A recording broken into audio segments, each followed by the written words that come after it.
Како ќе го направите овој ефект за само 3 минути? Прво и основно палите After Effects и правите нов проект. Направете го во 4K, потоа одберете си ги вашите клипови по избор и може да започнеме со ставање на ефектите. Прво стиснете го вашиот прв клип, стиснете S на тастатурата, стиснете го часовникот на лево за да се направи keyframe, идете до крај на клипот и направите за негдека 105 за да има малечок зум. Подвлечете ги двата keyframe што ги направивте, стиснете F9 на вашата тастатура и одма горе ќе идете на граф едиторот. Стискате на првата линија, подвлекувате до крај, исто така и последната линија подвлекувате до крај. Потоа идете на вашиот втор клип, стискате Ctrl D на тастатурата, идете горе лево каде што има човече и го стискате тоа човече за да го палите ротобрашот. Го стискаш леерот од згоре и го ротобрашаш цел објект што ви треба.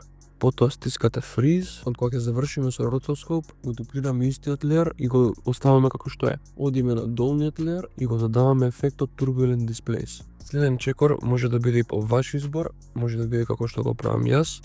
Стискате Amount, стискате Size, стискате Complexity и едноставно си правите како што сакате по ваш избор. Стискаме U на леерот што го ставивме ефектот, ги подвлекуваме сите keyframe-ови и стискаме F9 за да биде поттечна снимката. И за на крај да имаме таа експлозивна атмосфера, додаваме Shake по ваш избор. Јас ќе користам плагин Shake Source 2, ќе го ставиме Shake од Twitch меѓу двата видеа и така може да дознаете